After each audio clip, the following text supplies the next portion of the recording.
Well, good morning, everyone. It is wonderful to see you today, week 4 of our semester. We are on the home stretch. So we are actually going to start with our read aloud today. So let me see if I can move to our other screen where I have things in. Oh, I need to share my screen, of course. Share my screen. I have everything lined up. Hopefully I'm going to go to the right place as we get started. And nope, see, I should have closed that window. I have all my tabs opened, but I'm not sharing the right one. Let me try that again. Goodness gracious. One more time.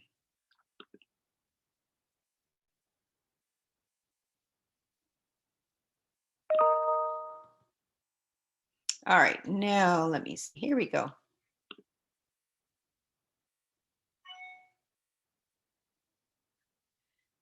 You know, I have discovered that when Zoom is on, I was zooming through these tabs. See, it takes a minute for things to think. All righty. Good morning. We are going to start with our agenda for today. And we'll start with, we're going to talk a little bit about Love That Dog as we finish up as much as we can of the book. Sorry, it's jumping around. It's taking a few minutes for it to. Whenever it slows down, I feel like it's Providence telling me I need to get a new computer. We're going to talk just a little bit about multicultural literature. Assessment project is on the agenda, a little bit of information about the final lesson plan, differentiation, which will help with that final lesson plan. We'll talk about the guided reading presentations, your final quiz 3, and then I'll be in and out of the module for weeks 4 and 5 because this is going to be our last Zoom session. So let us go ahead and get started over here in this tab. And hopefully everyone was able to read up to page 60 where we saw Jack writing more and more and actually getting very involved with his mentor authors, Walter Dean Myers, and here's the poem he wrote. He says, it's called My Sky. We were outside in the street, me and some other kids kicking the ball before dinner, and Sky was chasing, chasing, chasing with his feet going every which way and his tail wag, wag, wagging and his mouth slob, slob, slobbering, and he was all over the place, smiling and wagging and slobbering and making us laugh. In my dad walking up the street, he was way down there near the end. I could see him after he got off the bus, and he was walking, and I saw him wave, and he called out, "Hey there, son." So I didn't see the car coming the other way until someone else, one of the big kids, called out, "Car!" And I turned around and saw a blue car spattered with mud speeding down the road. And I saw Sky going after the ball, wag, wag, wagging his tail. And I called him, "Sky, Sky." And he turned his head, but it was too late because the blue car spattered with mud hit Sky, thud, thud, thud, and kept on going in such a hurry, so fast, so many miles to go. It couldn't even stop. And Sky was just there in the road, lying on his side with his legs bent funny and his side heaving. And he looked up at me and I said, "Sky, Sky, Sky." And then my dad was there and he lifted Sky out of the road and laid him on the grass. And Sky closed his eyes and he never opened them again, ever.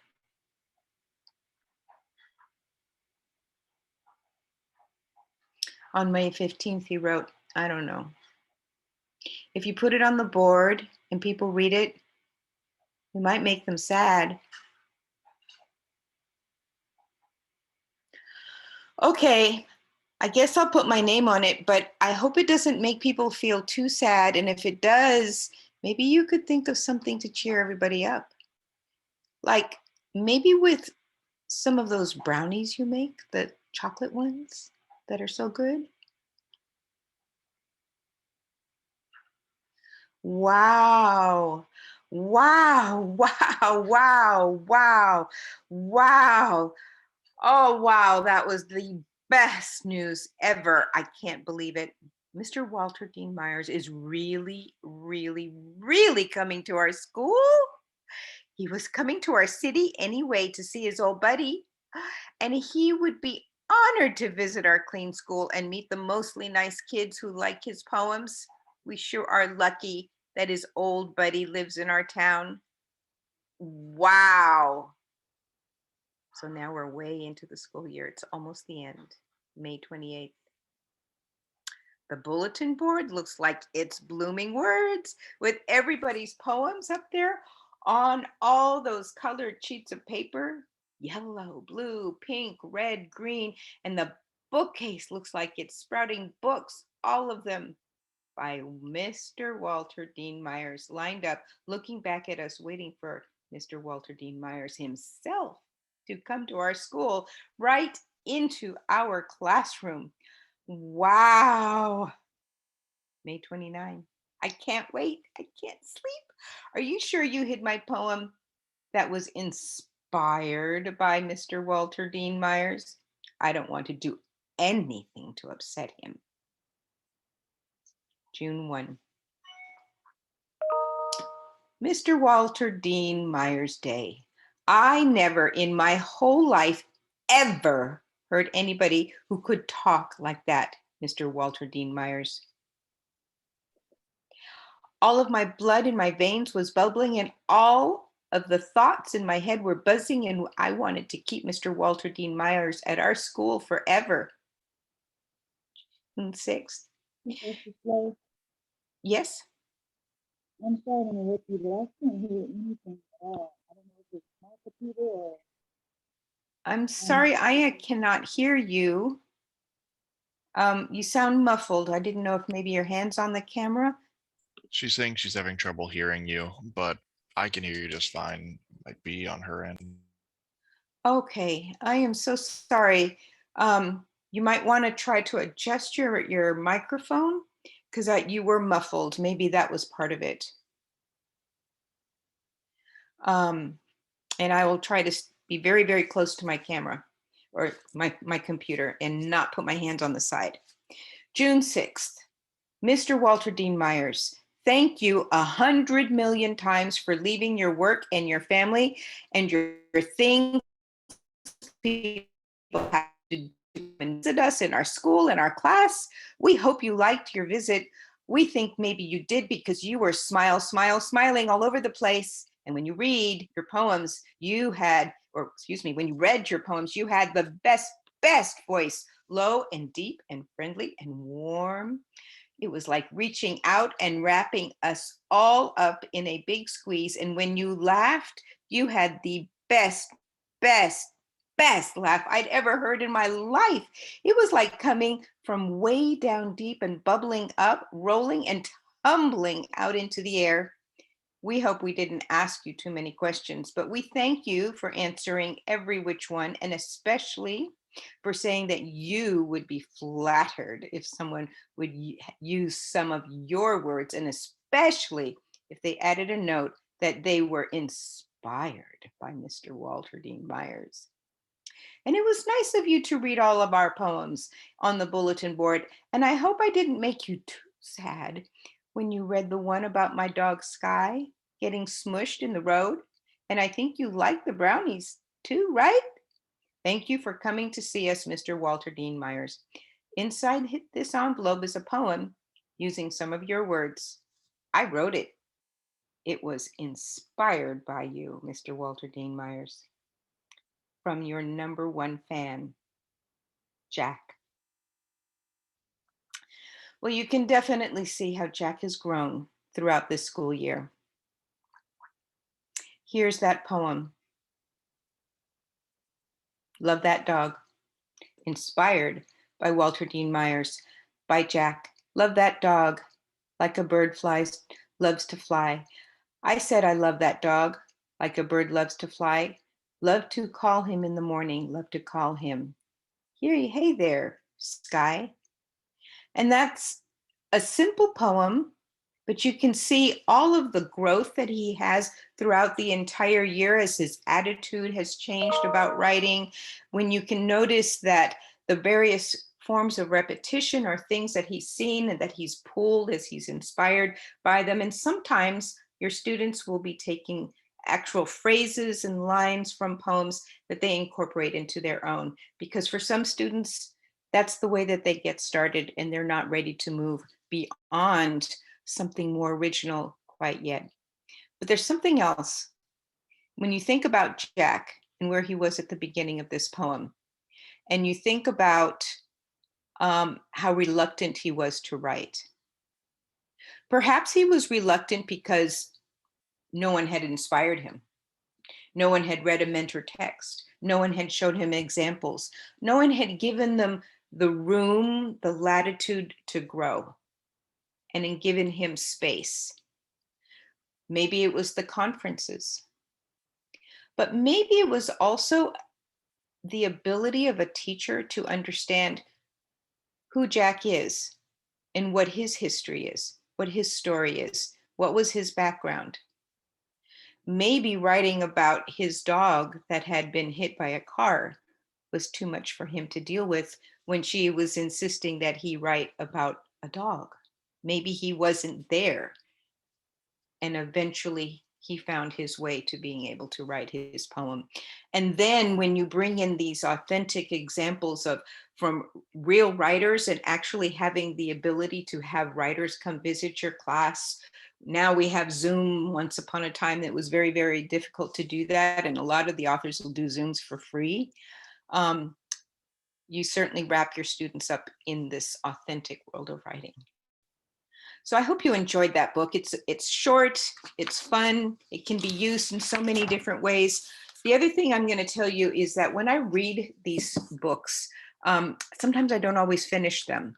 And I really thought, gosh, I don't know if that I really have time in our class to read this today. But then again, that's what we always say in class. Oh, I don't have time. And guess what? Those things go by the wayside. Sometimes, because I don't really have a lesson that I wish to teach today, I just wanted to wrap it up because we started it. I also use read alouds as a way to, sometimes while the class is assembling, if I'm reading aloud and my students are going through what I call hubbub and they're chatting and such as they're walking in the classroom, and I want them to settle down.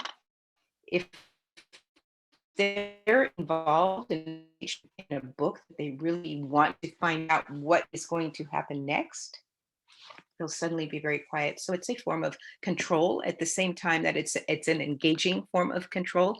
And kids just know because you've set the pace, you've set the pattern, and they know that you're always going to be reading something, if not a portion. And there's even times I'll read just a little bit of a book, and then they'll be very upset because I can't finish it, but it'll be on the tray. And you can be sure that during independent reading time, somebody wanted to find out what was going to happen to Sky, for example. So there's lots of ways. But Bill, we're going to end with this note that I'm going to be asking you to read in your Google form, and that has to do with that sense of engagement, in that sense of building this reader identity. So there's many, many ways. And some of the questions that I'm seeing in your Google forms, in your quizzes and various things or your reading journals have to do with how do I keep kids interested? It starts with our own reading and writing life, and it starts with our own enthusiasm and modeling that process, even if it's only for a few minutes every single day. So that's one text. I usually have all kinds of other books going on at the same time, but it is nice to be able to take a read aloud and just use it little bits and pieces throughout the entire course of a semester, a term, or whatever it is that's going on in our class. So let's move now to the next piece, and that has to do with multicultural literature. This wasn't a multicultural text, but it wasn't chosen because it's a multicultural text. It's an old, I don't even know that I'd call it a classic. I do because it's just part of the repertoire that I've used for a long time that works well. And it's poetry, and it has to do with, it's a different form of poetry, and it works well with the content of our course. But it's very, very important that we also include literature that students can relate to. Now, we found a student that many students can relate to. So maybe your reluctant writers will begin to relate to this young Jack. But students do want to be able to see themselves in the literature that they read, whether it's in your mini lessons, whether it's in your read alouds, whether it's in the library that you offer where students have free choice, or in your guided reading lessons. And that's what you're going to find in this concept of mirrors, windows, and sliding glass doors. I'm going to let you work through this. There's a couple of different things that I'm asking you to do in the Google form. It's a quick, we don't have a lot in our Google form this time because I know you have some big assignments you need to complete, but I could spend an entire semester just talking about multicultural literature. So I don't want you to walk away without having a good sense of what this means, to this phrase of mirrors, windows, and sliding glass doors, this concept of seeing yourself and letting literature take you to another world, and you also experiencing it while you're going back and forth between these two worlds. And kids can do that because we know that there's lots of children that actually have to be bicultural. They're one person at home, but they're somebody else at school. So I think you might find these couple TED Talks inspiring. The first one is definitely something I'm asking you to read. The second video, it looks like the same person. It is the same person, but the video is, you're going to see that it's a reference to someone else. The second one is this is Chimamanda Ngozi Adichie, and she is referred to in this first video. But if you want to hear her actual words herself, they're very inspiring, and it won't take you long. I think you'll enjoy it. Then there's a few questions that I'd like you to think about as you look at this young man Duger's story, which is in the first one. And that will do it here, although that's not going to do it in my mind, but it's all we have time for in terms of multicultural literature. The next item on our list of things that we need to talk about is the assessment project. I know that based on your responses that I've read, and I saw the assessment process, what's the word I'm looking for? The checklist to see where you are. Most of you are moving along at rapid rate and doing extremely well and getting your projects done, all those assessments done. Many of you, you were able to tell me what you are looking for in terms of if you want to do parts 1, 2, and 3. If you aren't able to finish all 3 parts, and you're going for a B or a C, that is perfectly okay. I just wanted you to have those particular options and know where you're going. And if you happen to run out of time, well, you run out of time. But please be sure to submit something so that you do not end up with a 0 in this particular thing. And deadlines are going to really matter because we're at the end of the semester and I don't have any extensions to be able to offer you. So let's look a little bit at this assessment project, which is due this Sunday. I need to have it on Sunday because I need to be able to read and grade them. You're going to use the assessment report. And if you will recall, I'm not sure if you can see, let me see if I can make sure I'm positioning this in the screen. Well, I'm going to show you something else in just a second. I believe it's right here. Yep. Remember, we have this assessment report that is in D2L, and it's been linked in various different places. I'm going back up to the beginning. But I really, really want you to follow these prompts. You're going to turn this document in one, you're going to be turning in actually 2 documents when you submit your report. The first document is going to be this report plus your reflection. So going back here, you're going to use that template if you are doing parts 1, 2, and 3, you're going all the way through you're administering all assessments, you only need to do one reflection.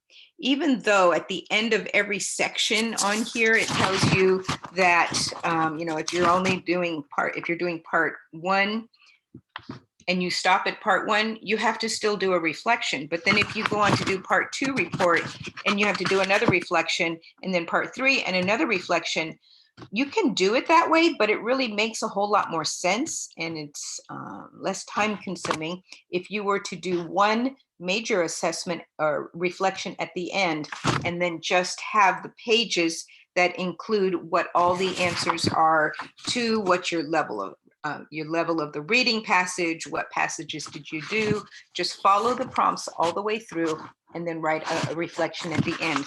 But don't forget that you do have to be open the whole report with the background information on your student. So that's what I mean by consolidating parts 1, 2, and 3. And then you're going to upload 2 separate files to the D2L assignment. One is going to be this report, and one is going to be the separate assessments. Now, a word on that. I know that most of you who were able to turn your status check in on time, because I did grade this, I really needed to see where you guys were and make sure that you guys were moving forward, and most of you are doing a super job, is that I want to make sure that you're going to turn that set of documents in again, but you may be adding to it. Some of you may not have finished all your assessments, which was fine. You didn't have to be, but you did by this Tuesday. You should be done with all of your administering all your assessments. If you haven't, for some reason, started, then you really only want to do the first part, because it would be cruel to put a child through all of those assessments in just a couple of days. That's just it's not a reasonable thing to do. So you're going to turn in all those assessments. And the reason for that is that I will be looking at your 2 documents together side by side.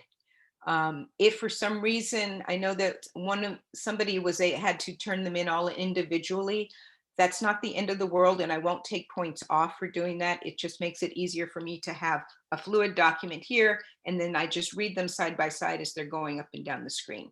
Otherwise, I have to print and open a lot of different things, which just makes it more cumbersome, but it's not the end of the world. So I don't want you to stress, because I know that technology can get in our way. All right, so that's due on Sunday, the end of Sunday night. All right. Let's move to next piece. And let's see, where am I? So here we had the examples, and remember how everything is highlighted, and this is the document you're going to turn in with your reflection. So all of that will be together. All right. That's our next topic. So let me move back to where we were here, just to make sure that I haven't forgotten anything. Do want to talk just a quick second about our reading journal. Sorry, jumped around again. This week, I did change something on the syllabus from what I had originally said on Reading Journal 4, because I had assigned one of the guided reading chapters earlier in the week. And I know that most everyone is almost pulling your hair out with so many different things that you have going on right now. So I decided to pull back on a couple of things. And one of those things has to do with our group work. I have received many, many comments that you are thoroughly enjoying being able to collaborate with your teams. And I'm not going to tell you to stop doing that. But there are some instances where people are now having to hit the road, whether it's our family reunions or family emergencies or various things that might be making life a little bit more difficult with schedules, sometimes working schedules, where people are finding, even some of the comments that I get when I ask you to give me a little feedback, it may not be working for everyone. So to make this equitable, not necessarily equal, but equitable for everyone, I decided to make this 1 week mainly just a work week so that you can get things done as you need to. So you do not need to jigsaw this. And you're only really going to give me a journal on 2 chapters, just like you did in week 1, which is going to be chapter 9 on sharing lessons or on the share sessions, and 10 for strategic instruction in grammar conventions and spelling. And I think that'll be important for you to read as you begin to find out, okay, so all of this really cool writing process, where do you teach actual skills? So I think that one will address it. And the answer is always use literature to teach your skills. But yes, we do have to find balance between the content of our writing as well as the actual skills. We call those craft lessons as well in our writing. So if you want to collaborate and talk with your team because it's working well, continue to do so. You'll just turn in your own individual reading journals. I do not want to interrupt something that's working for you guys at all. All the power to you. So our next topic has to do with the final lesson plan. This was something that really sent me through a loop because I have done a pretty extensive lesson planning unit with my students that really prepares them to think about lesson planning in very deep ways. We actually put together a unit, but the truth is we don't have time to do that well. And I don't want to do something that you can't feel successful and satisfied with. So I have modified this assignment for our summer term. So one of the things that I'm going to do and as ask you is to go back to that mini lesson that you wrote. That's only a piece of a bigger plan when we're talking about lesson planning. That was just a 15-minute segment of what will be considered a full-blown lesson plan when you're being observed, or in the bigger picture when you have to turn in and write up lesson plans. So when you go into your internship and your residencies, you're definitely going to be writing lots and lots of lesson plans, one for your professors, but you're also going to be writing lesson plans for your mentor teachers. You will be exposed to a lot of different types of lesson plans. The school districts where you work will have their own format. The university is going to require its own format. In most cases, it's the Danielson lesson plan template, which I'm about to show you. I will tell you that as soon as you get used to one lesson plan format, they're going to come and tell you that you're doing something different. When I was in the classroom, I can tell you that I must have gone through 4 or 5 different lessons. It's a form. It's a form that you fill out with what the essential elements are for what you're going to teach. Why do we write lesson plans? I'm going to be the first one to tell you I hated writing lesson plans. I also was the teacher that often, I wrote them to be compliant. I wrote them to be, because it is the law, we have to submit them to our principal. They store them. We have to be held accountable for them to show that we are following the standards, to show that we're also making the proper accommodations for our special populations. So it is an important piece of documentation to show that we are doing our job. But there's an even more important reason for that. And that is we, especially as novice teachers, really need to think about, where are we going? What's the end in mind? What are we teaching at the end of the month, at the end of the week, at the end of the semester, at the end of the term? And what's the roadmap for how we're going to get there? Now, the truth is, we all have a different way of doing that. Some of us are list makers. Some of us are box checkers. Some of us sit down and copiously write out, okay, these are the things that I have to do. But for our jobs, we have to fill out particular forms that are required by our school district to make sure that we're completing all the things that they require, and that we're thinking about all of the different elements that they want us to think about that are that are considered to be good teaching. So let me show you this particular plan. Let me close.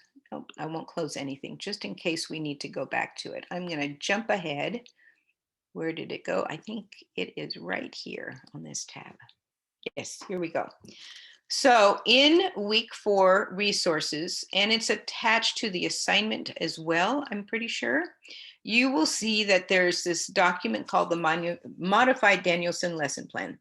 Modified because there is a traditional one, and I don't even know it because I didn't use it until I came to the university, but it's been changed and I've added to it as I find things that are coming from EdTPA, and every time I teach something, I change it up just a little bit.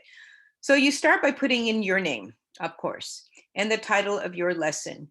You've done a big chunk of this, but there's some other things to consider. You're going to think about, are you teaching a reading lesson or are you teaching a writing lesson in whatever that mini lesson was?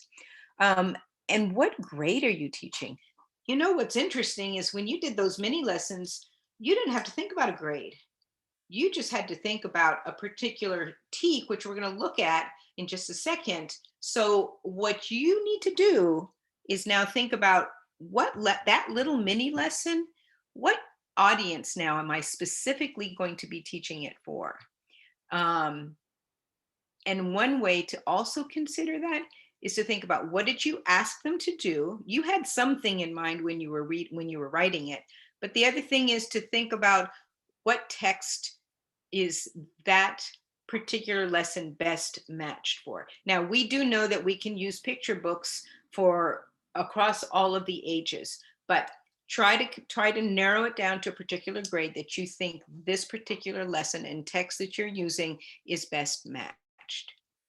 You're also going to think about the central focus. Now, this is a term we haven't used before. So when we think about our big plan for that 45-minute block of time that we would be observed, because that's what they come in and watch you for, even though you'll be doing lots of different things, you have a focus. Sometimes you even write that focus on the board.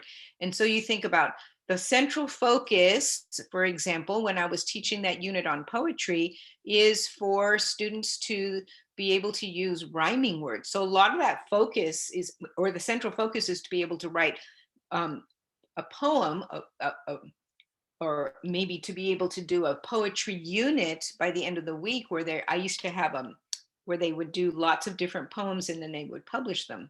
But in order to, so the central focus is to write a poem with stanzas and rhyming patterns.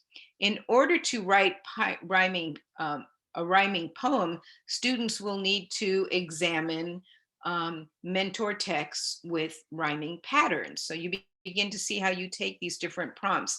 And the purpose for teaching this content,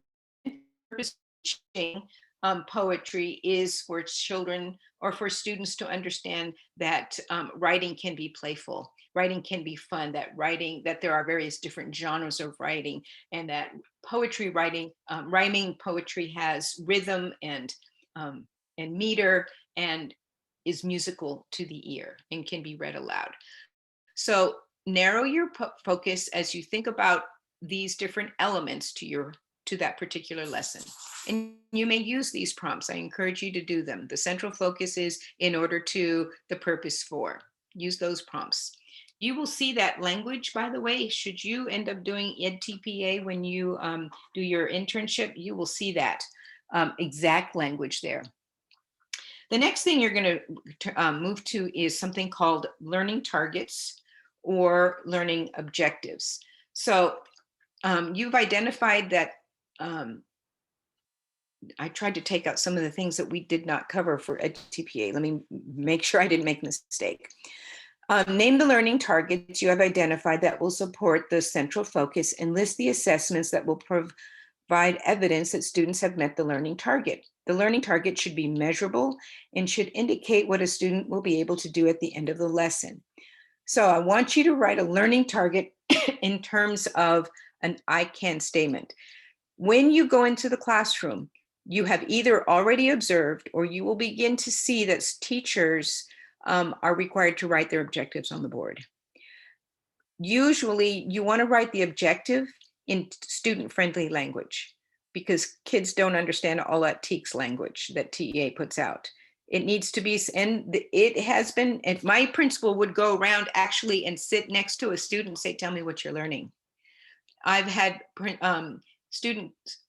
teachers that would ask the students to recite in chorus, what is it that they're learning today? Because you want to know what you're learning. So do your young students. They want to know what they're learning.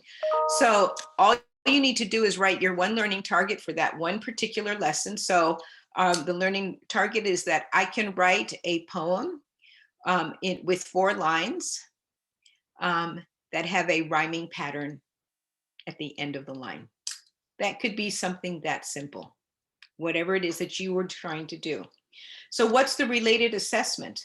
Well, how will I know that students can do that? How will I know that they're successful? So I'm going to assess their poem, 4 lines of a poem. So can they write an 8-line poem? Can they write a poem with 3 stanzas or 2 stanzas? Absolutely. But at the minimum, they need to be able to write 1 stanza for, of 4 lines.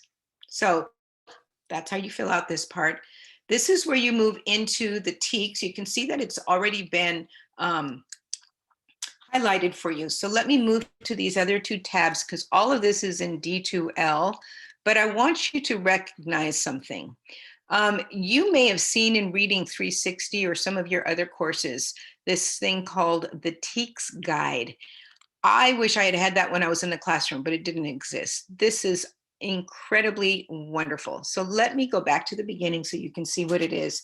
You can use this on your phone. This is the best invention since sliced bread for teachers. So see, it's by TEA. So we start with the subject that you're interested in. Starts here. And it's running slow. Goodness, I'm so sorry. English language arts, clearly. So it looks like they haven't moved into the other subjects yet. And you had a grade level in mind. So let's just pick 3rd grade, okay? And so then we're going to search. I need to show you something else before we move to that, because I want to show you an alignment of something. First of all, so I'm going to back out for just a second. I'm going to go to this tab. If you will remember, these lessons that you started writing way back when, and that you've had a chance to be able to talk with your teammates about now, is that you notice how everything started with multiple genre, response, foundational skills, all of these. These are the various strands, and these are the skills that are associated with that.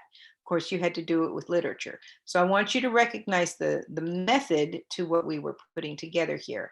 So then when you go to, oh, I see, I had opened that twice. There was something else I wanted to show you.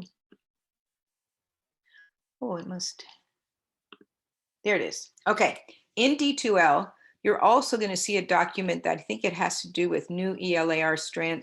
I'll have to look in D2L again, but you'll see this document.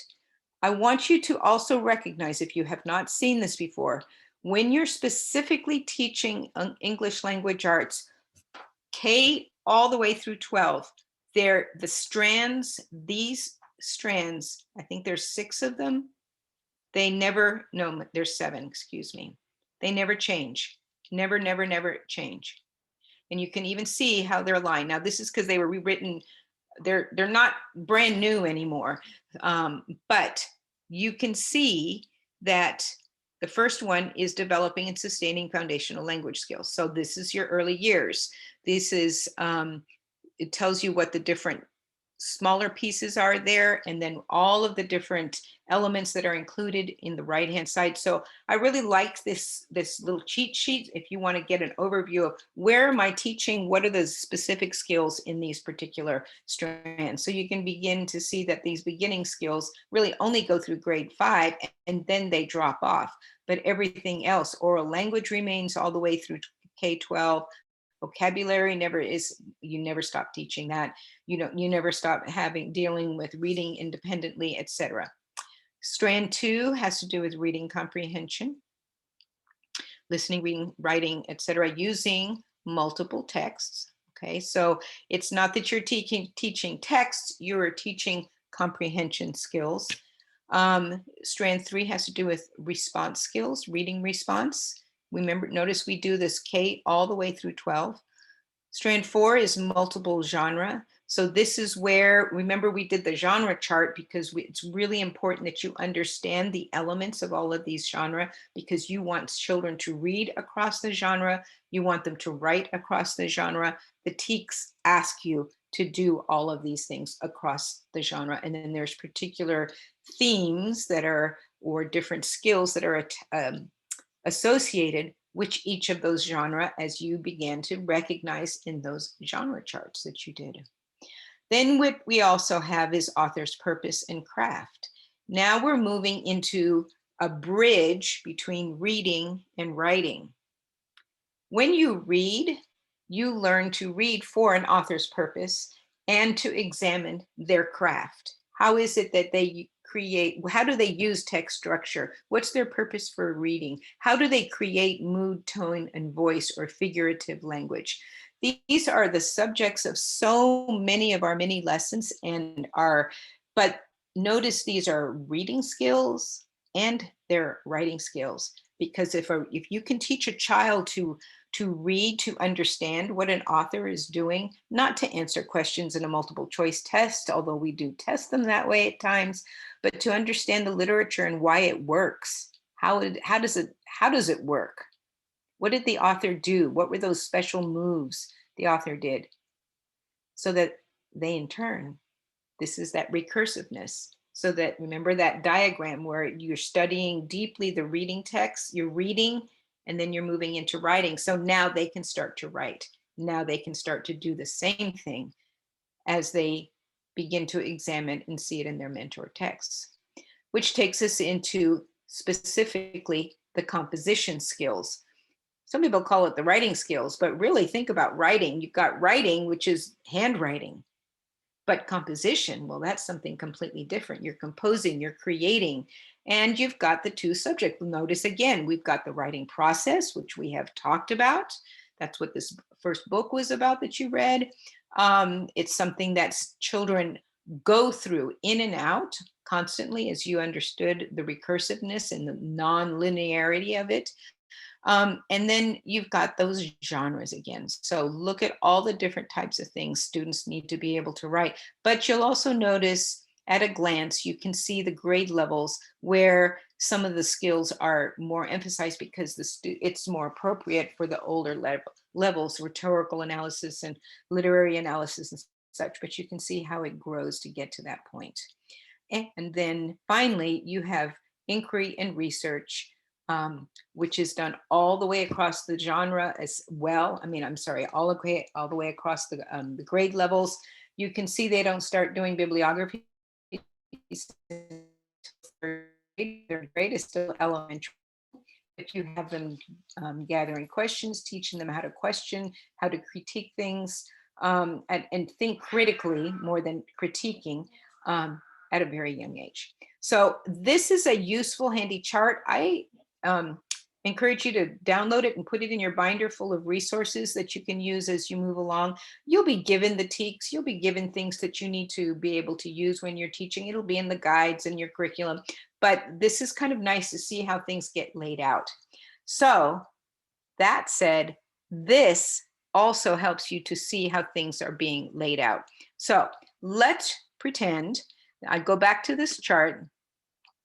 And let's say I want to do this, this one that has to do with comprehension, evaluate details to determine key ideas. I see the typo there. So I'm going to go back up to the comprehension strand. And I want you to see what this beautiful resource also allows you to do. And if you're thinking, gosh, I can't remember what that, see, look at all these different ones. Well, which one am I doing? I forgot I forgot which one I just said. Evaluate details. Okay, that's my keyword. So I'm going to go over here and I'm going to type in evaluate details. And let's see what pops up. And in this case, it's right here. It is a third grade because I said to go to third grade. There it is, 3-6G. And by the way, when you write your TEKS, this is what it needs to say. You don't have to necessarily write ELA because we know that's what we're doing, but it's going to be third grade, strand 6, G. So, or it'll, yeah. So write 3-6G. You don't need to write all the other fancy things. And then you're going to write the actual TEK, evaluate details, determine key ideas. But I want you to click on that. So spend some time exploring these, because you will see that when you click on this, this is why this resource is so rich. It offers you how they assess it in the STAR STAR test. They show you, they have little talks on a lot of these so you understand them better. It also gives you the knowledge and skill statement that it came from in the big TEKs that I'll show you in just a second. You'll also be able to, and you can click on all of these so you can see all these definitions, because these TEKs are really very complex statements. So when you move into alignments, let's see if this one's doing it. There we go. You can see that was the third grade one. Look at these language. This language never changes, but in first grade, this is what it looked like. Evaluate details to determine what's most important with adult assistance. So then you move into more independence as they get older. And of course, you can go into the upper grades if you wanted to continue to see how things evolve. And so this is called alignment. And so you want to look at more depth in each of these TEKs. This resource is just fabulous the way it's been put together. So use this to help you out. I think this is the one I was looking at earlier when I was preparing to be able to talk with you guys. And then finally, you have, it's also cited in D2L, but here's the source to TEA, where you find the actual master documents, and you can find anything and everything you want. You can actually download the TEKs for grade 3, and I have a binder full of these TEKs, where a lot of times when I'm assessing lesson plans when I'm doing working with student teachers, in fact, make yourselves a strategies binder, make yourself a TEKs binder, and just, when I was in the classroom, what were my favorite tools that I used to have? I used to put these together. These are some of my strategies, but then it moves into the actual TEKs, and you'll see the heavy duty language and the way things are lined up. So it's an excellent resource when you're really thinking deeply about what and sometimes I'd even check off that I've taught certain things, although we do go back over and over. It's going to get hung up, so I'm not going to go deep into this. I just wanted you to see where you can find the TEKs for all your subjects, as well as specifically language arts. So I'm going to close this window because I also want you to see that you're going to be asked to find the ELPs. Now, those of you that are in the LED, or let's see, what is it? EDCI 412, or I think it used to be BLED 412, the way they've changed the courses, I know, but it's still the same content, it's the same course. You are familiar with the ELPs, but some of you are not, or you have not arrived at that class yet, or perhaps you won't be taking it. These are the English language proficiency standards. And every teacher is going to have a language learner, a second language learner in their class in these days' times. So you will need to know what these are. And in fact, when you get into the classroom, your curriculum people are required, your front office are required to tell you who are these people that have special needs, special populations, who are the various different groups that you have to be able to serve, and what are the standards that you need to be able to teach, whether it's an IEP or if you have to follow the ELPs. And if they don't tell you, then there's a problem, and you become liable, but they also become liable. I worked with a student teacher When I asked her why she didn't fill out the ELP, she says, well, I don't have any second language learners. I said, how do you know? She says, well, I asked my teacher, and she says, I don't know what I have. And I said, well, you need to dig deeper, because she indeed did have them, have students with that were learning a second language. So let's see, let me move my tab here. At the very bottom of this document, you're going to see ELP's learning strategy. So this is useful when you get into modifying content, but look at the strands. There's a listening strand, speaking strand, reading strand, more reading, and a writing strand. Now, these are also what you're going to be assessing students on at the end of the school year when you get involved in TELPAS and such. That's something you learn about in EDCI 412. But so therefore, that's why you're required to make sure that you teach all of these. For purposes of our lesson planning, you're going to determine what activity is it that you are doing in the classroom that is going to, in this lesson that you're designing, that best addresses one of these standards, and choose the one. Are you focusing on verb tenses? Are you focusing on a reading skill where you're asking students to demonstrate comprehension of increasingly complex English, et cetera, et cetera? So you're going to have to scan through these and find the one that best matched to show that this is what you are addressing and this is how you're preparing these potential students. So, and I want you to be, this exercise of writing this Danielson lesson plan and transferring what you've already done to this template is twofold. Once, to see how it goes into the bigger picture, but to become familiar with all of these bits and pieces and to be better prepared to move forward when you have to do this with real audience, with real kids that you're going to be working with. Okay. All of that is in D2L. So let's move back to this template. So you're going to answer these questions because these are some preliminary questions that you would be doing in ETPA if you were working in that area for assessment, for your own assessment, or just good teaching. Upon what content knowledge does this lesson build, or what prior knowledge might it activate? If you're writing, the content knowledge might have to do with reading or writing, or maybe it's integrated with some of those books that you were working with, dealt with social studies and science content. So maybe you're building on that. Well, what do they also need to know? Remember, when you start a lesson, we always activate their schema, which is their prior knowledge. So if a student is writing rhyming poetry, what do they have to know to be able to do that? Well, they have to understand what a poem is. They have to understand that their poem uses stanzas and not paragraphs, for example.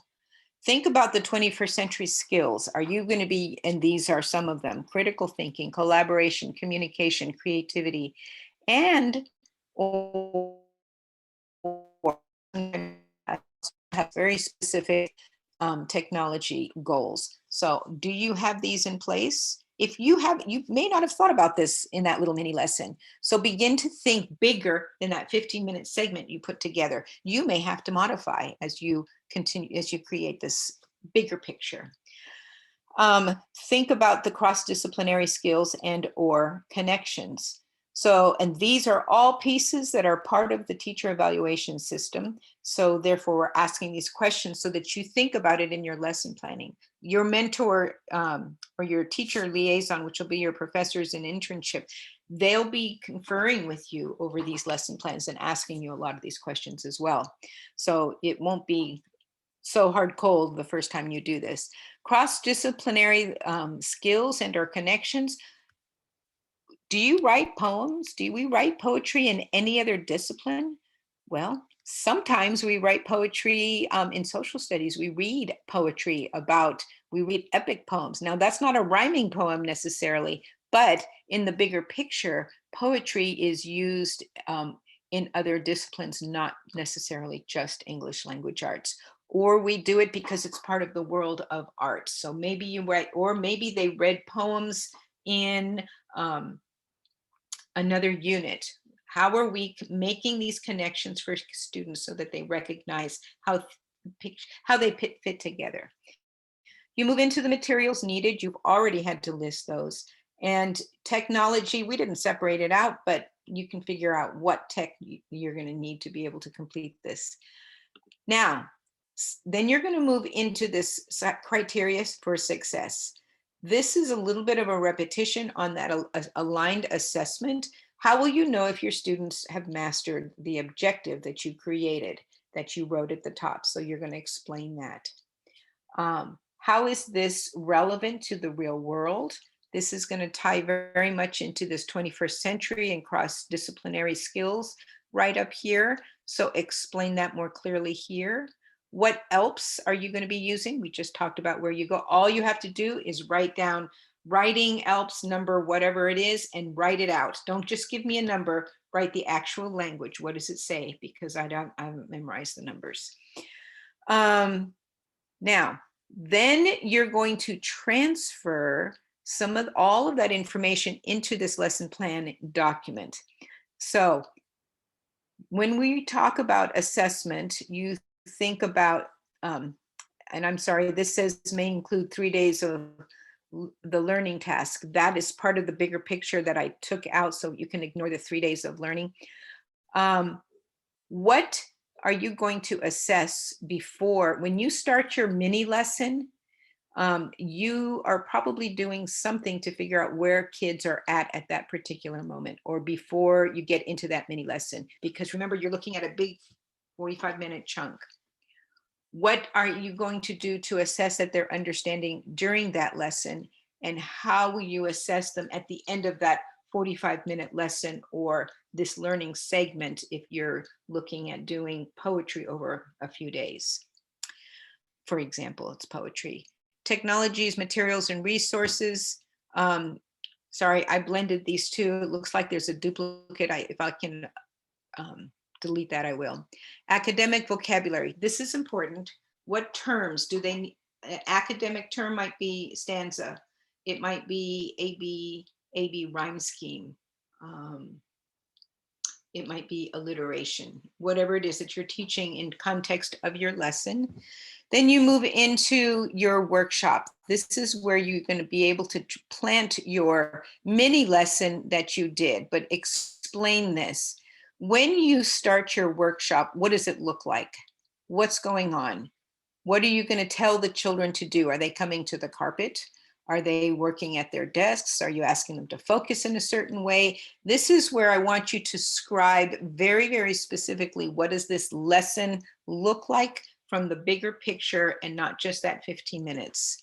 Then you move into, now notice the terms start to change. I did this explicitly because in the writing text, Schubitz uses connection, teach, and active engagement. You're going to see the same kinds of languages in I do, we do, you do. You're going to see different, Richardson uses a different set of terms. It doesn't matter. You're still doing these things. So follow the prompts to describe what you're doing and transfer the work that you've done into this portion. As you move then into, and you can also look at the Schubitz text, which is specifically for writing. You can, if you're teaching a reading lesson, depending on which one you picked. Then you move into, from the mini lesson, what are you doing when the children are working? And that, remember, that was 15 minutes. Well, what are they doing in the rest of that work period? What does your classroom look like? And then how are you going to end the working session that you have for that? Because especially when you're being observed, you're going to want to be able to stop students wherever they're at and close your lesson. And I've often had to interrupt. They're not finished, but you still have to close the lesson. Think about these questions. What did you do to know that your students were highly engaged? What strategies did you, what does it look like? Differentiation, we'll talk about in a minute. How are you differentiating for your more able learners as opposed to students who are struggling at this point in time in their learning career. I could break this down into all these different classes of kids, but we don't have real kids, so make it simple. You've got your students working above level, you've got students working below level, and you have students working on level. Most of our lesson plans are for on level students. So how are you differentiating for children? You can put above level and low level if you, or below level if you want to, grade level. And then the last question that sometimes people struggle with, what are the anticipated difficulties or misunderstandings? What do you think that children might struggle with? Because I find this too. I take certain things for granted, and I thought, I didn't think that was going to be hard for you guys. So you do need to think about that. And then there's a rubric for grading this final lesson plan. So that's a lot of questions. It's a lot of detail, but you've done the hard work. Now put it into a bigger picture. You're going to turn in exactly this template and fill in, either replace the red print or fill in the white print. And if you need to modify in order for it to flow, by all means, do modify, and you'll turn that into D2L. Okay, I'm not sure where my time is flowing, but we've been in for about an hour. We're about halfway through. Okay, so we're going to move in. Let me go back to the PowerPoint. I think I'm right there. Did I line things up right? Yes, I did. Yay. Okay. So let's talk a little bit about, by the way, before I forget, this lesson plan is due next Tuesday. So I'm giving you a week because I know that you really need to get that assessment project done. I know that's going to be heavy on your minds right now, and it should be. So get that done by Sunday, okay? And your journal, your reading journals, that's also due by Sunday. So that's the work that's due this week. If you can start working through the multicultural pieces, they're interesting, they're fun, that's not going to take you a long time. By all means, start working through those. But this final lesson plan is due next week. And if you need to collaborate with your team again, because you need some feedback or you want to bounce ideas off of each other, by all means, or let me know that you would like to speak with someone. In the big semester, this is where I have team meetings, and I actually did put it on the syllabus, and I told many of you, you're going to be having team meetings with me because we go through this in detail, but we're looking at a much bigger unit where we align things. But I decided that it just isn't reasonable in this period of time to get everybody to be, I want everyone to be successful, not just the ones that are right here and present that can be, because we have people all over the place, and I want you all to walk away feeling like you've walked away successfully and feel good about what you're doing. So let's talk about differentiation. Differentiation, there's 3 things I want you to think about, and this is in that template: content, process, product, and now what's been added is classroom environment. So that's 4, actually. When I was in the classroom, we always thought about just these 3 things. So how can you differentiate or make unique and different to make learning equitable for different groups of learners for various reasons, whatever the differences in their learning styles, in their backgrounds, in their aptitudes, in their abilities? What is it that's going on that you can change to make learning successful for them? I had to change the classroom environment in order to make what I thought would be more equitable and fair and accessible to all of our class. I also had to change our product by changing some of the assignment expectations because I didn't think it was reasonable in this short period of time. I am not necessarily changing the content because I think we all need to have all of this. I'm not necessarily changing the process, other than the fact that maybe when I modified and I said, I'm taking away the group jigsawing, that's a process piece. because I didn't think that it was going to be something that we could all do equitably. So therefore, I decided to pull back on that for this final week. So you can see that you begin to change things. I changed the product of the lesson plans. So that is what differentiating is. Not all students are going to do the exact same process, exact same product. Content will only be differentiated usually with IEPs because everyone has to learn what's in the TEKS. However, a student with special needs that is working at a second grade, but they happen to be in third grade or fourth grade, may very well have different content, but maybe not far off. Maybe their process for learning that content, they're still going to learn third grade social studies TEKS, for example, but how they learn it will be different. Maybe they're going to turn in a paragraph and another student's going to turn in a paper, a full paper. Or maybe somebody's going to choose to do multimodal something and somebody else is going to choose to create a different kind of product. Where they sit in your classroom, when you have behavior that you need to modify for, that is part of how you arrange. Do you have flexible seating? Do you have students sitting, moving around? I used to change my seating arrangements a lot, not to make them crazy, but you could feel when it's, we need to change something up. And so I would use cards to reallocate where students were sitting or put the names or put numbers, and they had to find, I'd make them into puzzles and various different things. But, and so it was fun. So that's differentiation in a nutshell. So think about what it is that you are going to do to be able to differentiate for different kinds of populations when you write that lesson plan. Something else that we also think about, maybe this ties into grouping, classroom environment, is how we group for instruction. It's a strategy. I had a friend that used to talk about dividing and conquering all the time. We constantly divide our kids up into various groups. You have already read about small group, whole group. We've also think about that flexible group. Small group doesn't have to remain static, and it indeed shouldn't. And when you're working on guided reading in particular, and children are moving through those foundational skills, they're not going to progress at the same rate. So they shouldn't be expected to be kept at the same reading level because that's where they started. So consider that flexible grouping. Sometimes that ties into problem-based learning, or sometimes project-based learning, whichever one you want to make that P stand for. Depends on interest levels and what you're working with.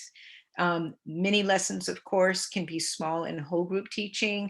Sometimes it's conferring, or you're doing mentoring with the student.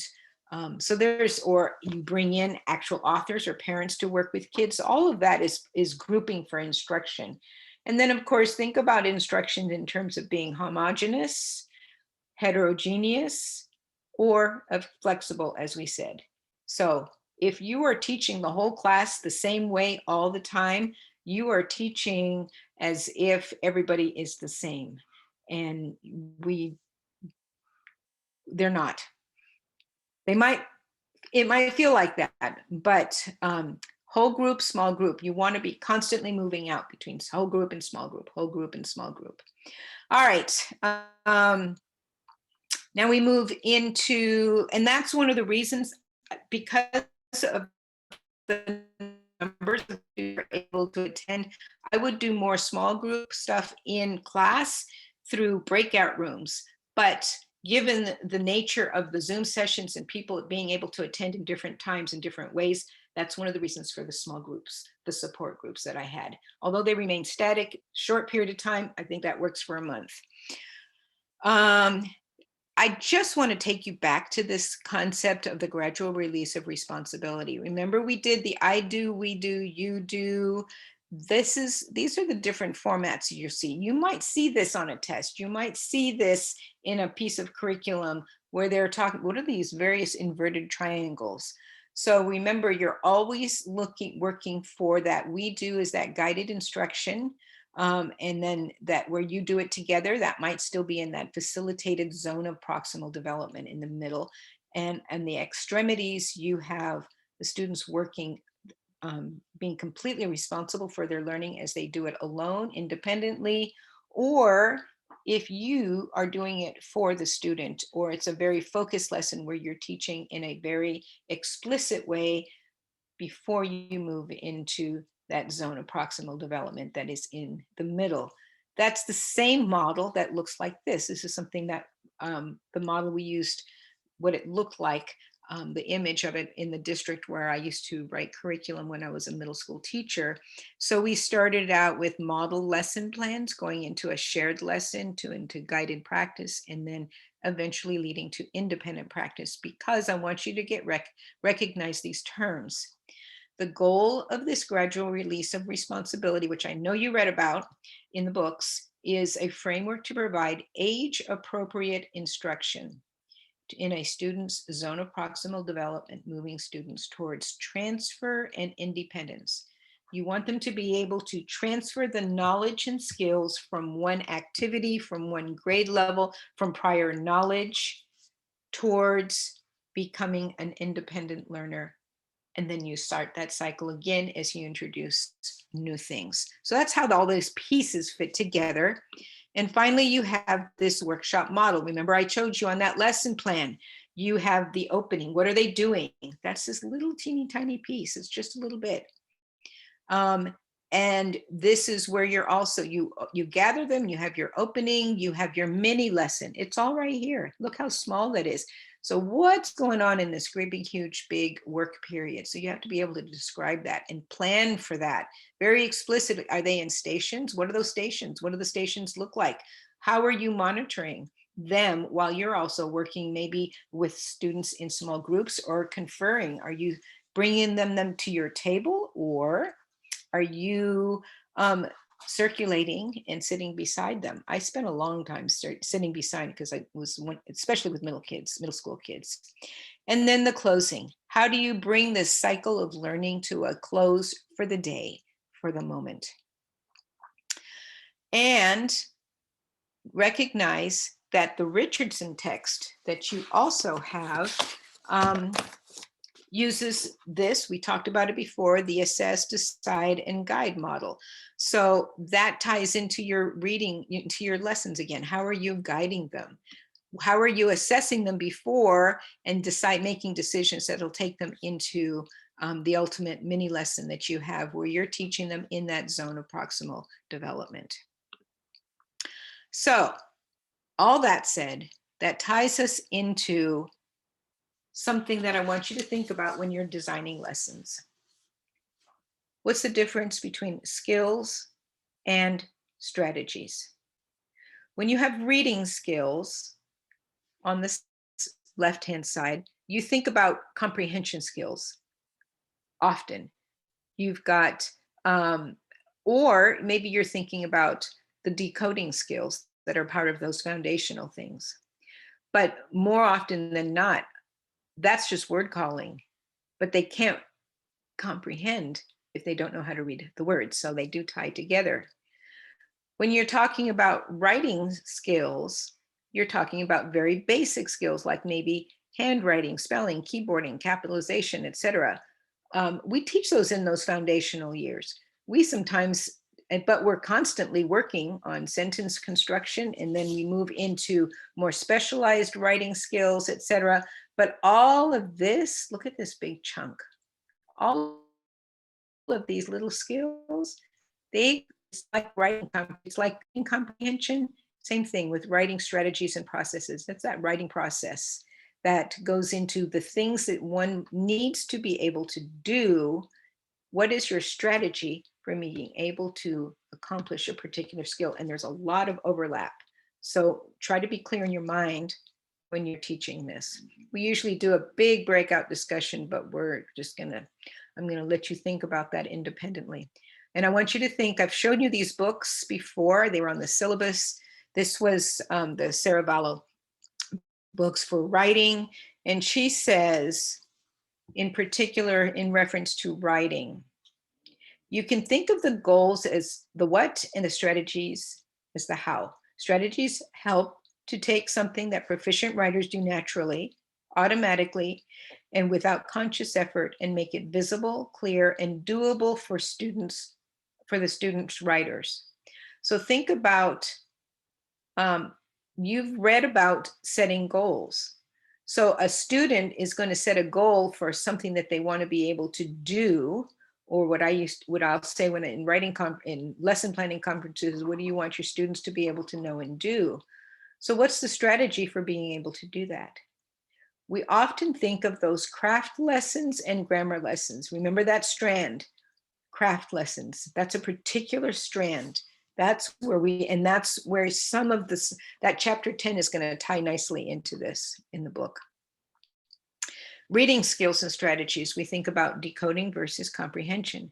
So reading strategies are deliberate, they're goal-directed attempts to control and modify the reader's efforts to decode text, to understand words and construe meaning or construct meaning. However, reading skills are automatic actions that result in decoding and comprehension with speed, efficiency, and fluency. And it usually occurs without awareness of the components or involved control. So think about it. If you are able to read with automaticity, you're skilled, but you're going to need specific and deliberate and, again, goal-directed strategies to be able to understand the complexity and the deeper elements of what text is all about. And all of this, so think of comprehension as higher level, and that it also needs literal, but it's also literal thinking. So see, they do that chart. These are all that you saw earlier, that one that was up here. That's a repeat of all of these skills here. And if you look at every single one of these are teaks. Every single one of those is a teak, but so is this. So sometimes it's literal thinking, but sometimes it's also higher level thinking.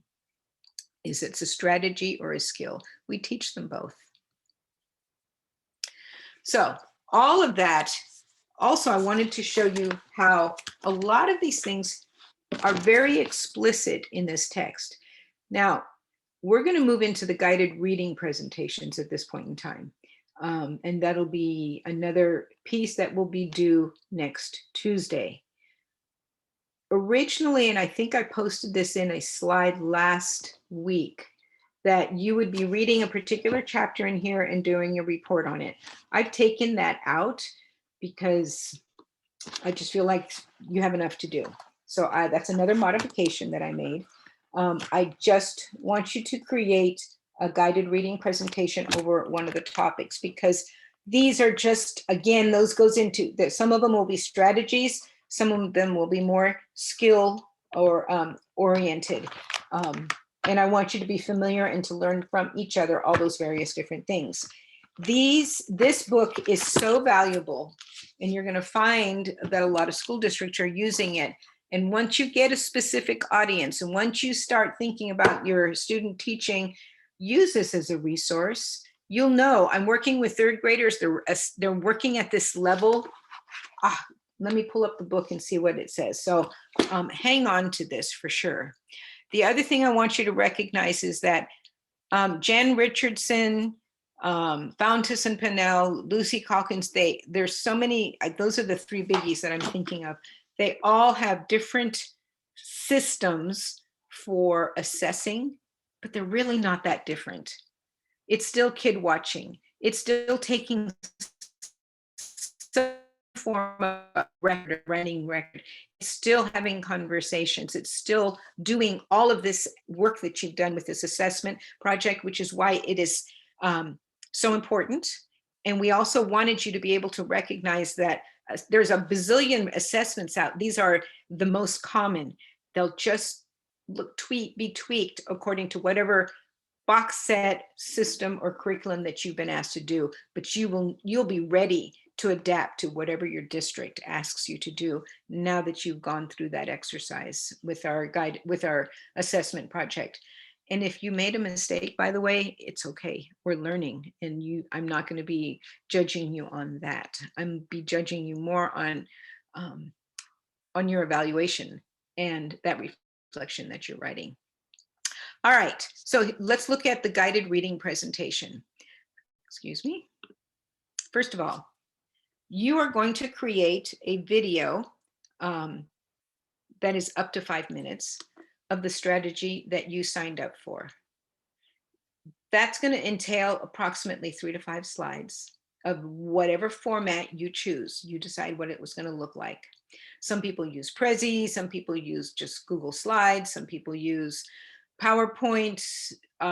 You may decide how you want to create your slides. Most slides usually seem to work the best, but if then you want to create a video of it, maybe you're going to, you can do a recording through Prezi. That's something that's relatively new. I need to discover that. I've been doing all mine through Zoom. So that seems to work for a lot of people. Some people, I believe there's even ways you can do it through Facebook, and I've not learned how to do that one either. But the point is you have to be able to post it for everyone to be able to see. In it, you need to have your name, the title of your presentation, and the link to your presentation video. And of course, your presentation should be interesting, educational, or I should say informative and eye-appealing. And you have to cite your sources. That's not necessarily that it's all a different slide, but make sure that that's just a roundabout number. I'll give you an example of some of the content slides. And sorry, I didn't mean to jump so fast.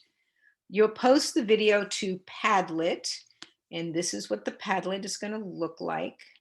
That's not the Padlet. This is the Padlet right here.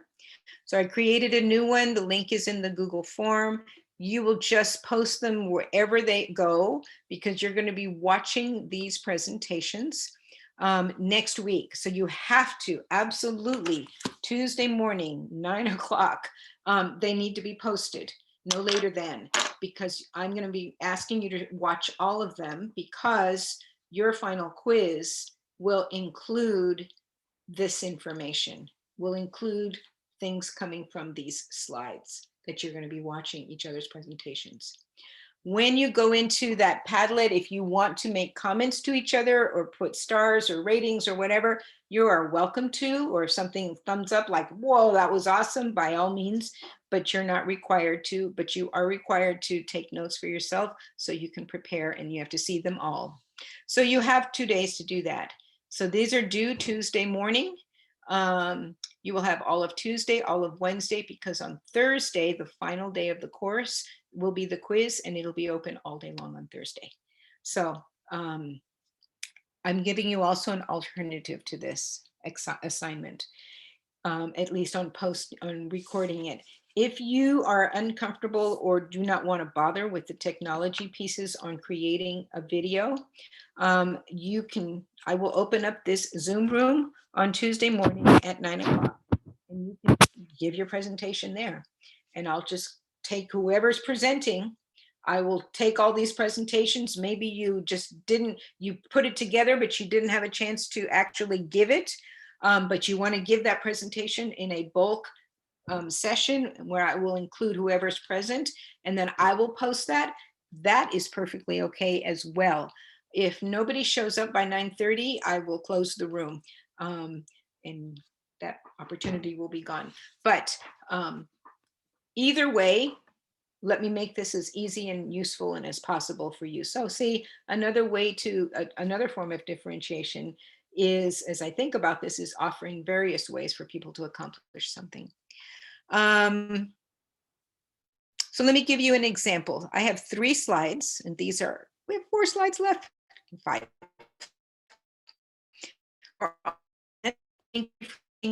With me today. I see some comments in the chat box starting to come up. Let me go ahead and look and see if there's anything I need to address really quick before I move to this last example. So the question is, is it a video of you presenting or a video demonstration within the slides? Yes and yes. It may be difficult for you to do a video demonstration without students. In the past, when I've done this in the class, students actually do it. They actually teach a lesson and they do a demonstration. So if you are able to emulate teaching or doing a demonstration within the context of like a Zoom session, by all means, please do that.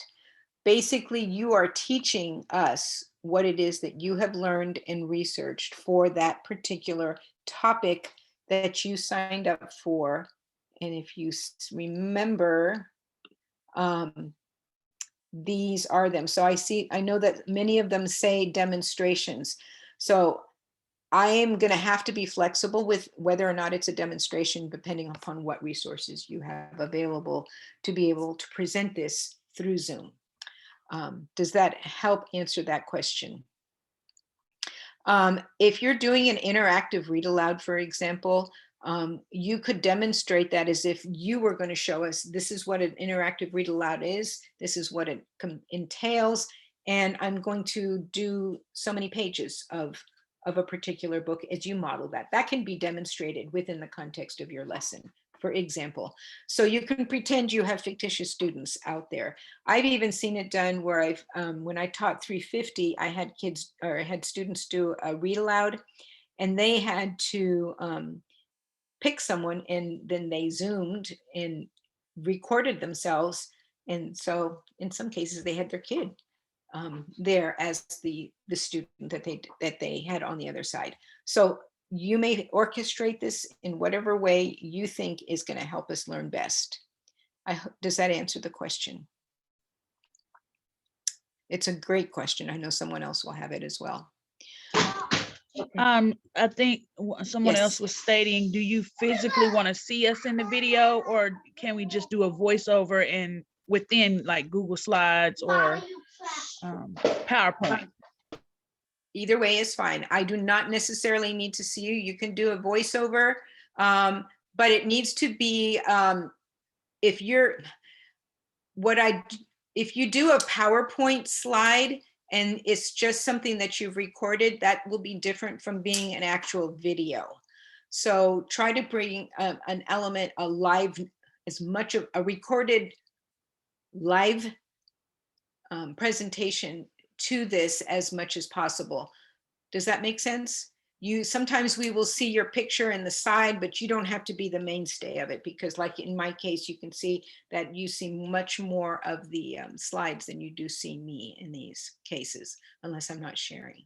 Does that help? Yes, ma'am. Okay. Thank you. Thank you for asking. I'm sure others have the same question. All right, so here's an example. I'm going to actually present this one.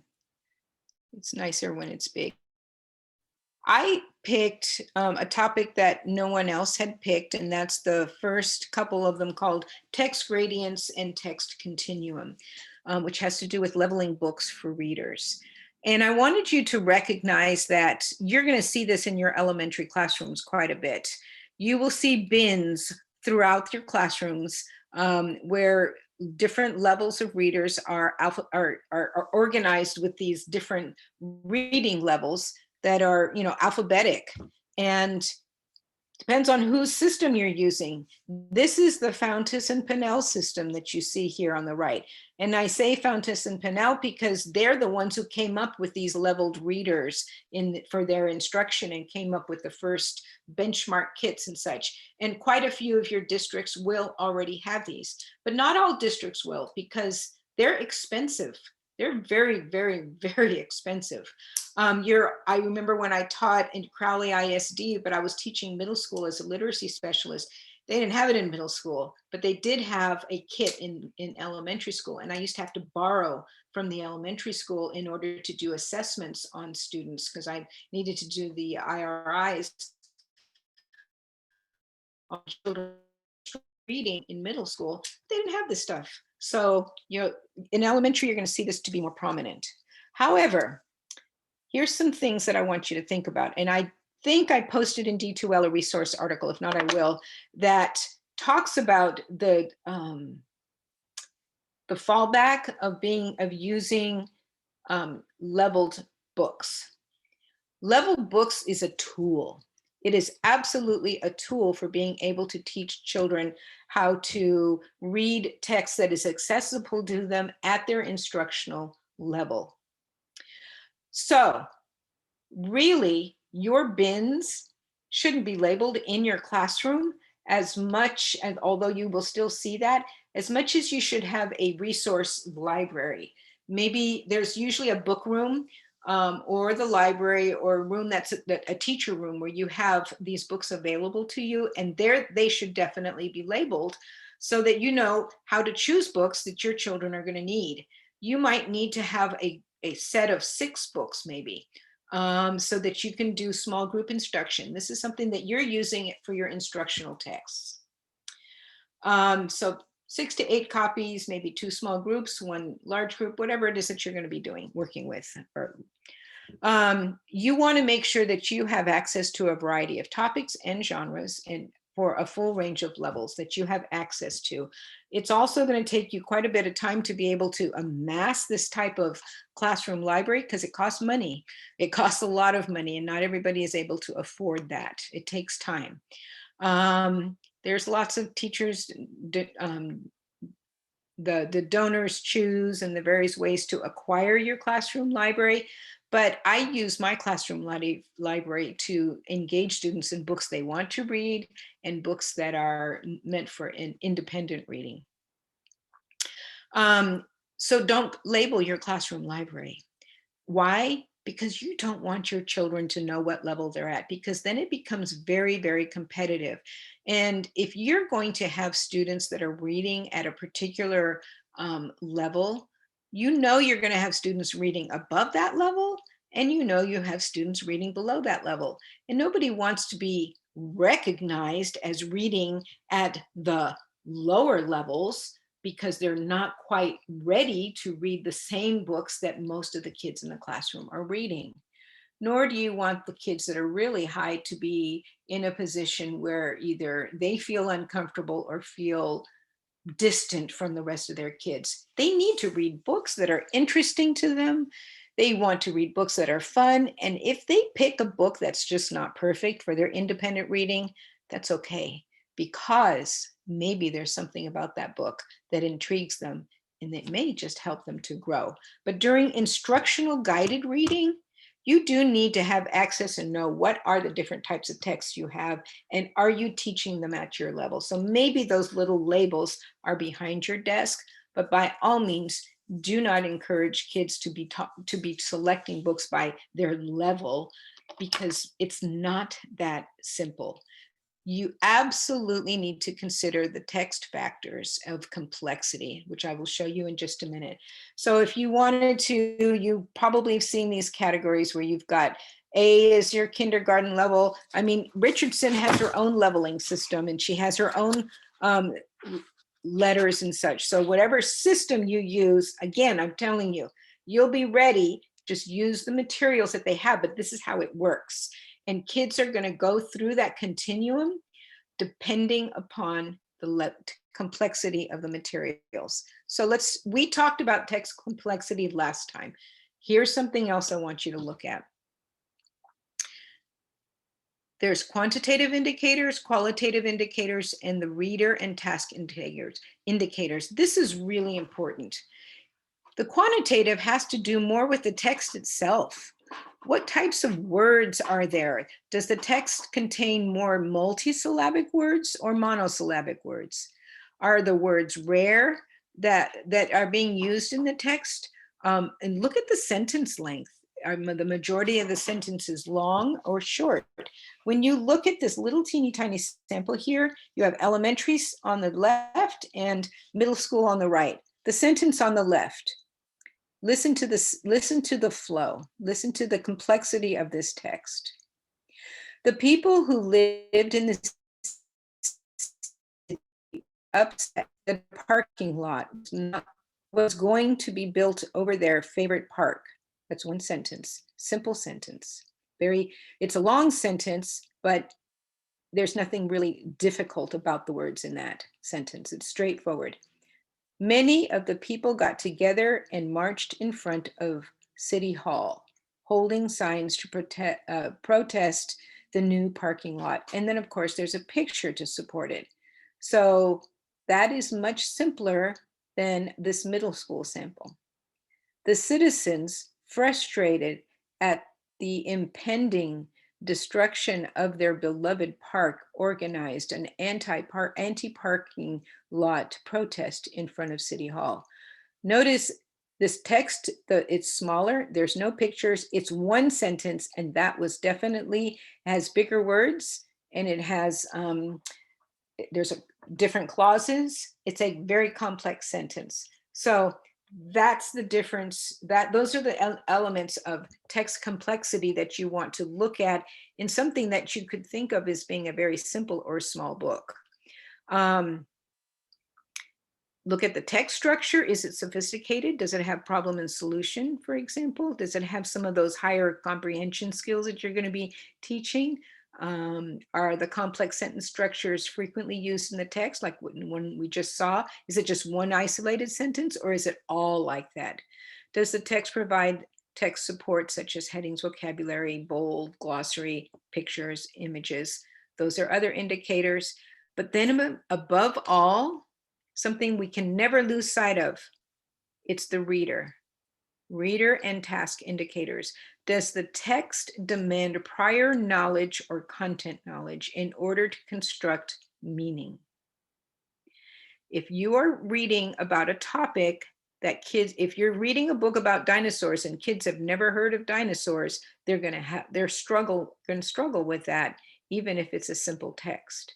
However, you've got that kid that knows everything and reads nonstop, watches videos, plays with dinosaurs, walks the talk at home, but may still be a struggling reader, but they have prior knowledge that is going to help them. And those are the kids you want to let them go find the book on the shelf that may not necessarily be in this continuum of where supposedly they're supposed to be.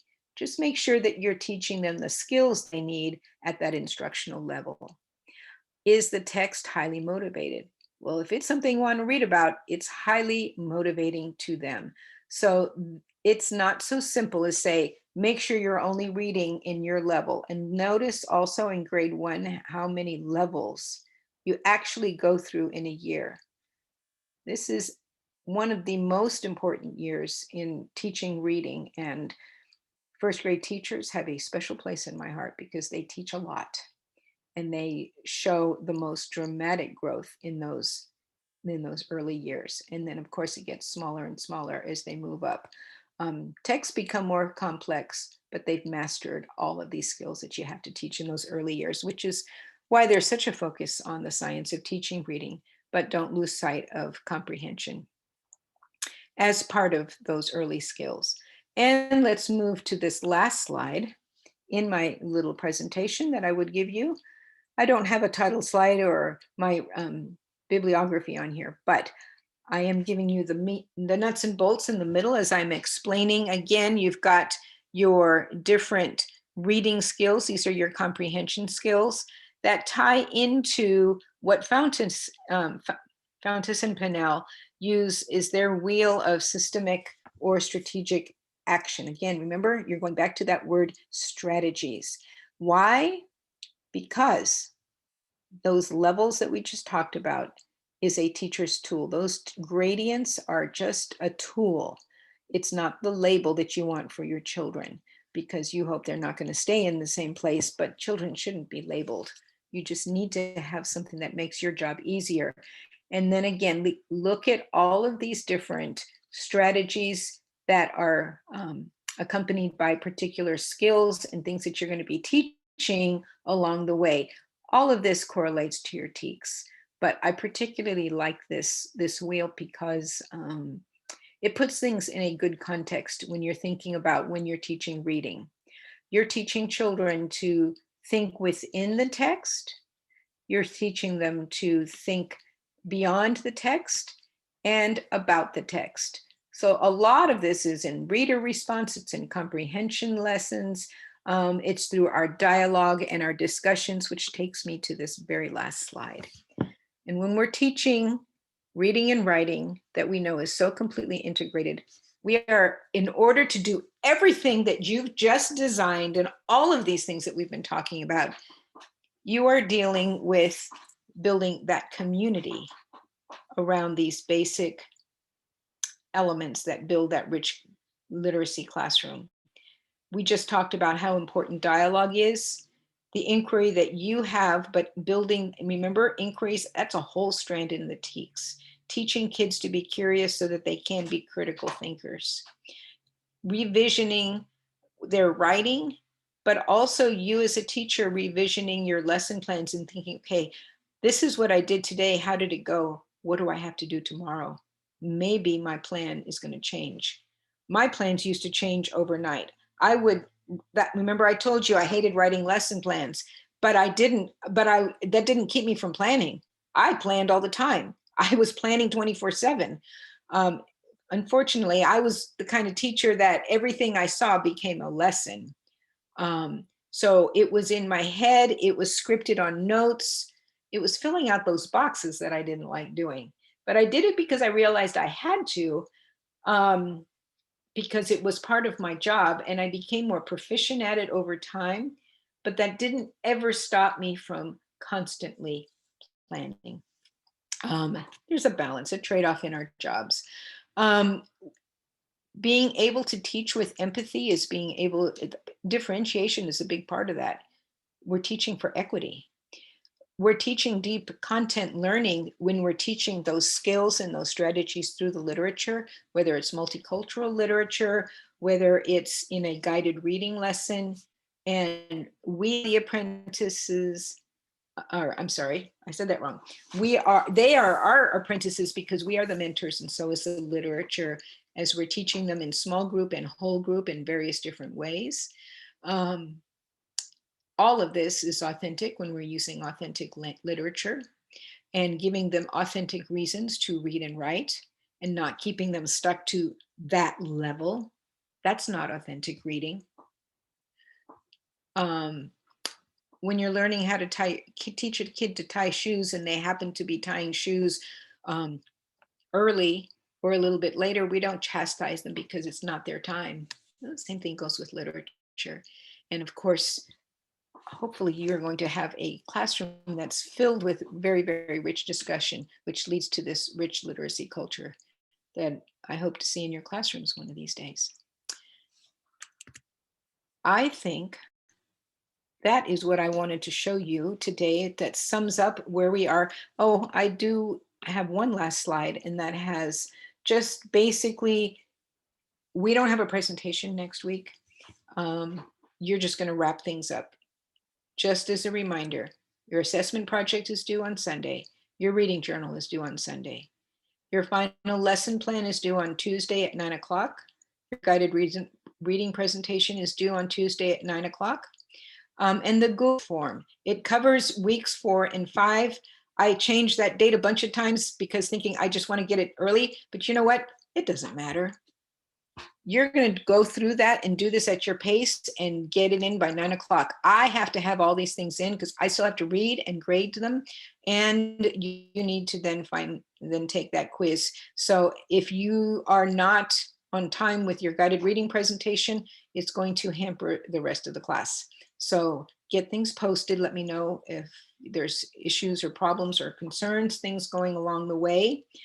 I hope that these final stages of the class are going to be accessible to everyone in the various things that are going on in your lives as you're juggling many, many classes and final assignments as well. And I hope you will all have a very, very safe and happy July 4th. Notice I didn't make anything due on Monday so that you have some time to work as well. And of course, you don't have to turn them in on the due date. You can turn them in early anytime you want. I'm trying to see if there's anything I did not show you. Oh, I didn't show you this one last piece, and that's what's going on in Drive in D2L. Again, I have resources. A lot of these resources are things that I'm referring to in the Google form. It's the TEKS. There's a lot of lesson planning resources that are optional that I'm just things that are coming from our presentation, and I've got a lot of links but I know you don't have time to read them, but every now and then you go, oh, that's cool. I got to read that article or save it for later. Here's the guided reading sign-up sheet in case you needed it again. Here's your literacy assessment and journal assignments that are due. And then in week 5, I put the Google form there just so that you have access to it quickly in this first week, this week. And then next week, you've got the guided reading presentation and final lesson plan due. And I list here's the Padlet where you're going to post them. Here's the Google form again, because it's really not due until Tuesday morning, unless you choose to turn it in early. And I see 2 little things in the chat. Let's see if there's something that I would like to address to the whole group. Wonderful. So we will have some people on Tuesday morning. I'll be here Tuesday morning, have that room open. That might save you all some time so that you don't have to worry about the video taping ahead of time. I'm happy to do that. And then, so we do a voiceover on our slides, or you want us to physically see. I'd like to see you speaking. It's a voice, the voiceover in turn. I don't want to see a side, excuse me, a PowerPoint, a traditional PowerPoint presentation, because I want it to be more natural. I want it to be more natural in terms of you being able to use those slides as fuel or as information or a backdrop to be able to work with your potential audience, whether it's on the other side of the screen or somebody that you fictitiously got in front of you, to be able to teach the content that you're presenting us with. Does that make sense? I hope that works. I think it'll be more interesting and more natural, but your slides they're the pieces that support what you're saying when you're standing in front. So it's like you are a teacher and not just turning on the presentation, although that is your support in the back, and we have the luxury of being able to tape ourselves now. So I think that addresses that question. Are there any questions for the good of the group? I had a question. It really doesn't have to do with the assignments, but my Google Forms for last week, it says I didn't turn them in.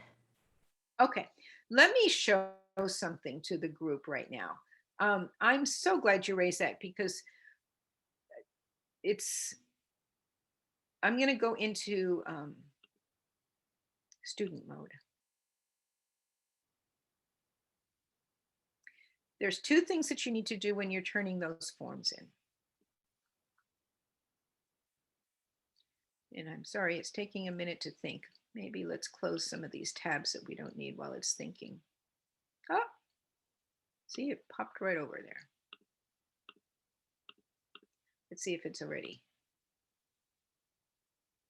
Okay. So let me go to week 5. And here's the form. It's going to pop up.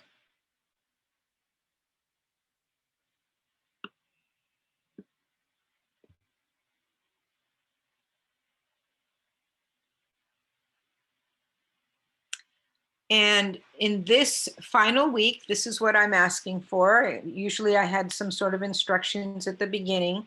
So it asks you to click, this time I'm going to ask you to put in the text box to tell me 3 recommendations for improving my teaching. What do you want me to stay with or keep? What do you want me to stop doing? And what do you want me to start doing? So this is like your own little reflection that you're communicating to me. And this part has to be submitted through D2L, which is right here. You could essentially do this Google form without ever going to D2L.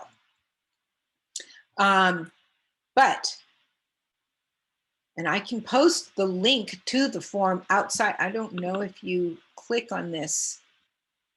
Okay, I can see that the link itself I can post the link to the Google form separately.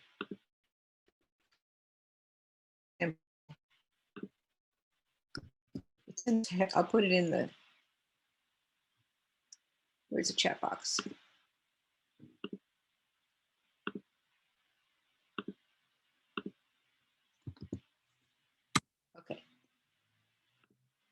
And I can definitely put that in the instructions if you just want. Well, actually, I thought I posted in the announcements. Nevertheless, as you're going through, you're going to click and do the various different things that you need to do. I'm the teacher, so it's in my teacher mode. Let me put it in. There we go. So you'll see where you type something and you check the boxes. It's still thinking.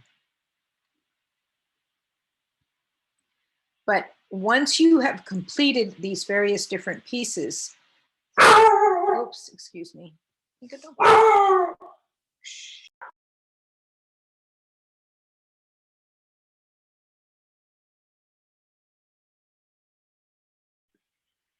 She's trying to tell me, stop talking. The idea is you can submit this several different times. Well, I say that, but it requires you, these little stars tell you it's required. When you get to the end of the form, you have to click submit, okay? So I'm gonna click submit and it's gonna say, oh, but you didn't answer these various different things. But once you have clicked on these various different answers or whatever it is that you're required to do, then you have to click submit. You will not get anything in D2L telling you that it's done. I go to the master spreadsheet and I can see that these are the responses and this is what you've got. And that's something that I see only in Google Drive. However, for you to say that, and if I don't see that in the spreadsheet, if I don't see your answers, then I will send you that note that says, you didn't complete this form. And it's most likely because this submit button didn't get clicked. The other thing that you have to do, let me go back to this assignment. See, this is where you're saying, what you're essentially saying to me is, yes, I clicked it, I'm done, and here's my little assessment for this week, or in this case, the course. This is where you're going to say, keep, change, whatever it is that I asked you. I think it was stay, start, and stop. And then you're going to type your answer here, etc., etc. That's the text submission. And then you have to say submit. So this is one submit here, and there's this submit here. When you click in this text box and you say submit here, that is when D2L records it and says, and I get the little indicator that says, yes, you've completed this. And I have something to look at because I'm looking at your responses here. Does that make sense and help you understand? So don't forget to click submit on the Google form and on the D2L assignment after posting in the text box. I actually did the form a couple times because I don't know what's going on with my laptop. So I actually did like 3 times and it's still, I've clicked both because I did comment in the text box. I did click both. Okay. And it's still showing that I didn't submit anything. That's why I just wanted to just verify that with you because I was like, I know I did it. And I believe you. I mean, Google, I have no control over Google. I probably would be very wealthy if I did, but the idea, and I'm not trying to be cheeky here, I'm just saying that Google remembers most everything. And I don't know how it would allow you to submit here, because as you can see, if I submit, it's going to prompt me and say, oops, you forgot to do something, go back.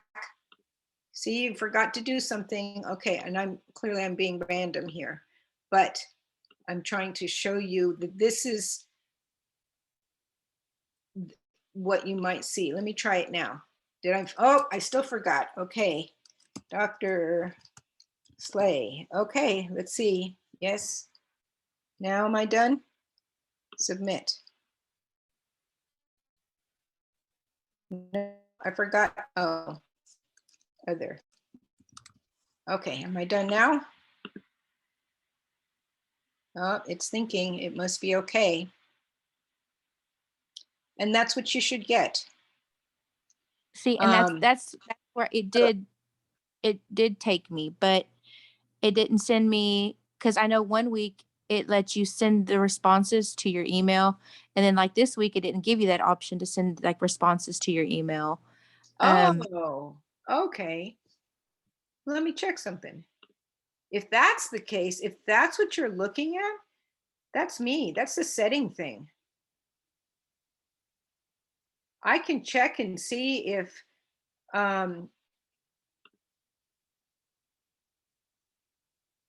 I can see why you would be confused if you're accustomed to that. I don't remember. Well, no, in D2L as well, it's just saying that the assignment is not submitted, it's missing work. And like you said, Okay. like once you fill in all the things, like it's gonna prompt you if you're missing something.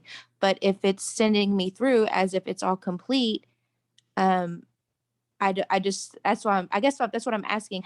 I don't know how Oh, it's not submitted if it didn't prompt me then to fix let me anything. allow me to clarify. If you submitted this and you got the message that says, this is a Google response. See, it's Google Forms. This is done. But D2L is probably telling you you're not finished because D2L doesn't know if you filled out the form. D2L only knows if you submitted the text response. Now, I will tell you in the last assignment for last week, I didn't ask you to write anything. I asked you to upload, I think your journals, your poetry journal, something Okay, so from there. that's what the error is because it wasn't letting me upload. So I sent it to your email. I think that's what it was. Okay. Well, Yeah, I because I will was having definitely, issues with it. thank you for bringing that to my attention. So for anyone else out there who might be having the same trouble, first of all, I'm making a note for myself. I will look for the poetry, upload and see if there was anything there. That would be something that I have to set up in the D2L assignment. And most likely it should say, I'm in teacher mode, so I have to get out of that. I can either mark text or make an attachment or something like that. And I have to look and see what I did for last week. And perhaps I made an error which caused confusion for week 3, but I'll have to look and see what I did because I don't remember. But otherwise, if you don't put something in here and say submit, D2L is going to tell you did not complete the assignment because it's not seeing the whole picture. Does that make sense now? Yes, that I mean, whenever you were talking about it, that's when I remembered.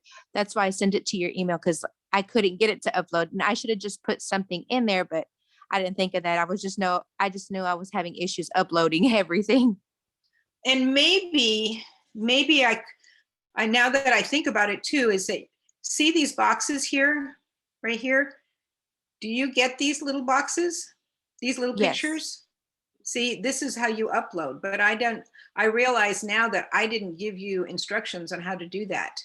So you can, see now lesson planning, that's an assumption. I made an assumption that you would know what to do. Well, see, I made a false, not I you in used those particular. for my just other as a whole. classes.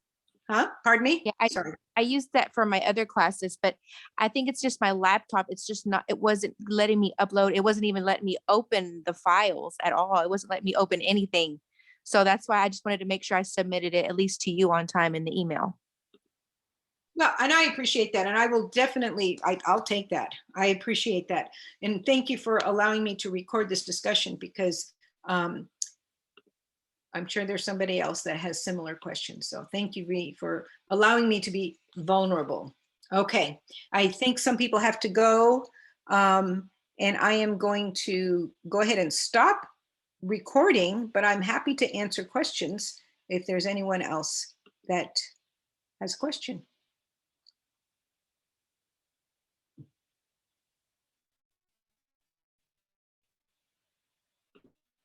How do I stop recording? I can't find my, oh, there it is.